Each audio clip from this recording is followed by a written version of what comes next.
राधे राधे दोस्तों, आपका स्वागत है मेरे एक और नए स्टडी ब्लॉग में। ये मेरा सेकंड स्टडी ब्लॉग है। फर्स्ट वाला शायद आप देख चुके होंगे। अगर नहीं देखा होगा तो मैं मेंशन कर दूंगी, आप लोग देख सकते हैं। जितने भी मेरे नए व्यूअर जुड़े हैं, सबसे पहले मैं आपको अपना इंट्रोडक्शन दे देती हूँ।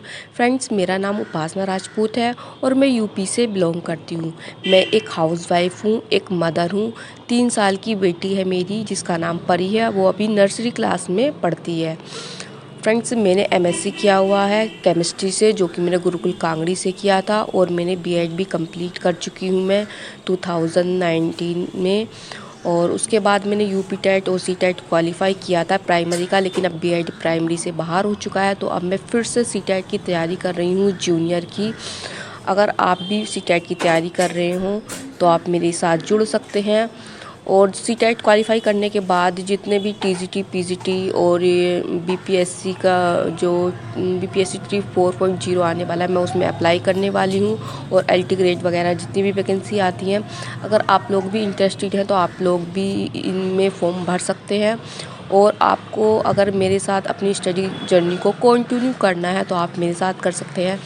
मैं कौन कौन सी बुक्स को फॉलो करती हूँ और किस तरह से अपनी स्टडी करती हूँ, मैं सारी अपनी ये स्ट्रेटजी आपके साथ शेयर करूँगी। और किस यूट्यूब चैनल को मैं फॉलो करती हूँ, कैसे मैं अपनी पढ़ाई कर रही हूँ, और क्या मैंने कोई कोर्स परचेज़ किया है या केवल मैं यूट्यूब से अपनी पढ़ाई करती हूँ, सारी बातें मैं आपके साथ अपने इस चैनल पर शेयर करूँगी। अगर आप लोग मेरे साथ अपनी स्टडी को कंटिन्यू करना चाहते हैं तो आप लोग मेरे से जुड़ सकते हैं। आपको कुछ नहीं करना, कोई पैसे नहीं देने हैं, आपको कुछ आपका एफ़र्ट नहीं लगाना है, बस आपको मेरे साथ जुड़ना है, मेरे चैनल को सब्सक्राइब करना है, मेरी वीडियोस को लाइक करना है। आपको काफ़ी मोटिवेशन भी मिलेगा। और जितनी भी नई टेक्निक है स्टडी करने की, आप वैसे तो देखिए आप हाउसवाइफ हैं, हाउसवाइफ को सारा काम खुद ही करना पड़ता है। सारा काम करने के बाद ही उनको टाइम मिल पाता है, वैसे तो टाइम नहीं मिल पाता है उनको। और अपने बच्चे को भी संभालना होता है। उसके बाद जितना भी बचा कुचा टाइम होता है वो अपने एक्स्ट्रा एक्टिविटी में देती हैं। जो पढ़ाई करना चाहती हैं वो पढ़ाई करती हैं। तो अगर आप भी मेरे साथ अपनी स्टडी को कंटिन्यू करना चाहते हैं तो आप मेरे साथ जुड़ सकते हैं। फ्रेंड्स, मेरी शादी को 6 साल हो चुके हैं और मैंने अपनी स्टडी इतने दिनों बाद क्यों स्टार्ट की है, क्या जब इतनी दिक्कत परेशानी ऐसी क्या थी जिससे मुझे इतने साल बाद अपनी पढ़ाई को स्टार्ट करना पड़ा। और फ्रेंड्स देखिए, मैंने एमएससी किया हुआ है केमिस्ट्री से और मेरा बीएड भी है, तो मैं चाहती तो मतलब प्राइवेट जॉब भी कर सकती थी, लेकिन ऐसी मेरे पास कोई सिचुएशन ही नहीं थी कि मैं प्राइवेट जॉब करूँ। स्टार्टिंग में मेरा ये था कि शादी से पहले कि मुझे प्राइवेट प्राइवेट ही करना है, शादी से पहले जब मैं एमएससी कर रही थी। लेकिन जब शादी हुई तो मेरे ससुराल वालों ने मना कर दिया कि आपको हम प्राइवेट जॉब नहीं कराएंगे, आप गवर्नमेंट की तैयारी करो। तो शादी के 2 साल तक मैं 2 नहीं 1.5 साल तक कह सकते हैं, 1 साल तक मान सकते हैं, क्योंकि जब मेरी 2018 में शादी हुई थी तो उस टाइम पे मैं बीएड की पढ़ाई कर रही थी। तो उस टाइम जब तक बीएड की पढ़ाई कर रही थी तो मैं यूपी टेट क्वालिफाई ही नहीं कर सकती थी। तो फिर क्या हुआ फ्रेंड्स, जैसे ही मैंने बीएड किया उसके बाद मैंने यूपी टेट का फॉर्म भरा। तो यूपी टेट का फॉर्म भरने के बाद मेरा फर्स्ट अटैम्प्ट में नहीं हो पाया, क्योंकि मैं खुद से ही तैयारी कर रही थी। फिर सेकेंड अटैम्प्ट मैंने दिया, क्योंकि हमें इतना पता नहीं होता है, तो इस वजह से मैंने फिर से अपनी पढ़ाई को स्टार्ट किया।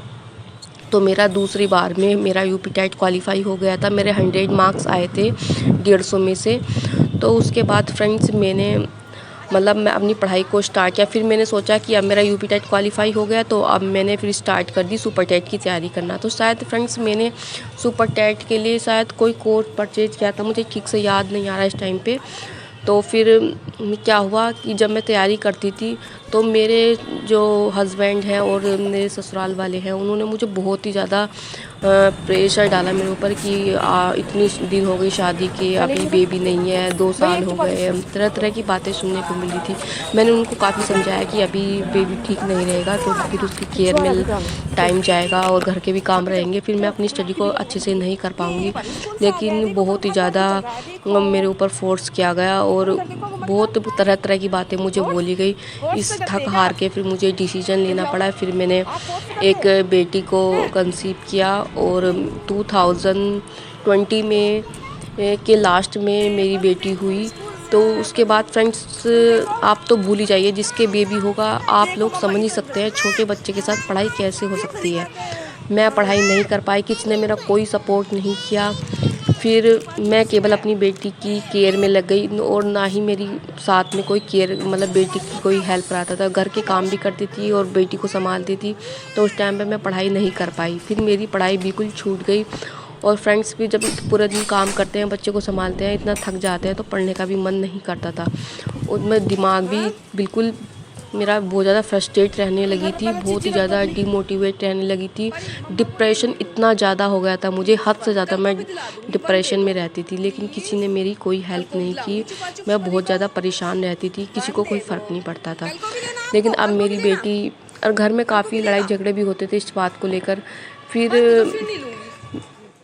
मैंने कुछ डिसीज़न लिए और फिर हम बाहर रहने लगे, फैमिली से अलग सिटी में। ये ज़्यादा बड़ी सिटी नहीं है। उसके बाद मैं थोड़ी थोड़ी पढ़ाई करती थी। जब मेरी बेटी जब हम आए थे तो मेरी बेटी, जब हम अलग रहने लगे थे रेंट पर, तो मेरी बेटी उस टाइम पर 1 साल की थी। फिर उसके बाद धीरे धीरे उस टाइम तो पढ़ाई नहीं कर पाती थी मैं, थोड़ी बहुत ही कर पाती थी और ना ही मैं कोई एग्ज़ाम दे पाती थी। लेकिन बाद में क्या हुआ फ्रेंड्स, जब धीरे धीरे वो 2 साल की हुई तो मैंने थोड़ी थोड़ी पढ़ाई करनी स्टार्ट करी अपनी। और उसके बाद मुझे लगा कि जब मेरी बेटी अब 3 साल की हो गई, स्कूल जाने लगी, तो मैंने अपनी प्रॉपर पढ़ाई स्टार्ट कर दी। तो ये मेरी ही कहानी नहीं, मेरी जैसी ऐसी कई सिस्टर्स की कहानी है कि जो घर के काम के चलते, पढ़ाई के चलते, मतलब बच्चे के चलते अपनी पढ़ाई को कहीं छोड़ देती हैं और बहुत ही ज़्यादा माइंडेड होती हैं, बहुत ज़्यादा होशियार होती हैं। अगर उनको टाइम मिल जाए तो वो क्या से क्या कर ले जाती है, तो बस उनको टाइम नहीं मिल पाता और ना ही उनका कोई सपोर्ट करने वाला होता है। इसलिए मैं अपनी इस जर्नी को आप लोगों के साथ शेयर करना चाहती हूँ, जिससे मुझे देखकर कुछ लेडीज़ जो डिमोटिवेट हो चुकी हैं, मुझे देखकर वो फिर से मोटिवेट हो जाएं और अपनी स्टडी जर्नी को फिर से स्टार्ट करें। और यहाँ पे देखिए परी की मस्ती चल रही है। आप लोग परी की पोएम को एंजॉय करिए।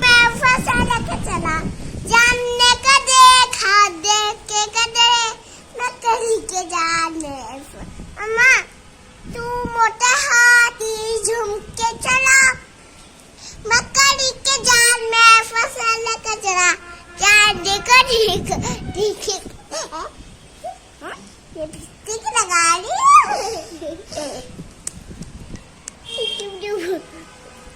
एक होता। 5:30 के आसपास मैंने अपने बाल धुले, क्योंकि कल वेडनेसडे था। वीडियो आज मिलेगी आपको ये। उसके बाद फिर मैंने चाय बनाई, परी को चाय पिलाई और फिर मैं स्टडी करने बैठ गई 5:45 बजे के आसपास। यहाँ पर चाय हमने पी ली है। उसके बाद हम दोनों अपनी स्टडी करने बैठ गए थे। परी को मैंने जो होमवर्क कराना था वो करा दिया है, कुछ ये कर भी रही है। और उसके बाद मैं यहाँ पढ़ने बैठ गई थी। फ्रेंड्स, पूरे दिन में मुझे ऑलमोस्ट 4 या कभी कभी 5 घंटे भी मिल जाते हैं पढ़ने के लिए, जो सफिशिएंट है। अभी मैंने अपनी स्टडी स्टार्ट ही की है। अगर मैं इतना भी पढ़ पा रही हूँ तो काफ़ी है, क्योंकि बच्चे का ये रहता है बीच बीच में उठा देती है तो थोड़ा डिस्टरबेंस होता है। तो फ्रेंड्स, अगर आपको ये मेरा वीडियो अच्छा लगा हो, मेरा ब्लॉग पसंद आया हो, तो आप मुझे कमेंट करके बता सकते हैं। आपकी कोई भी क्वेरी या क्वेश्चन हो तो मैं आपके कमेंट का जवाब ज़रूर दूंगी। फ्रेंड्स, आप मिलते हैं नए स्टडी ब्लॉग में। तब तक के लिए राधे राधे।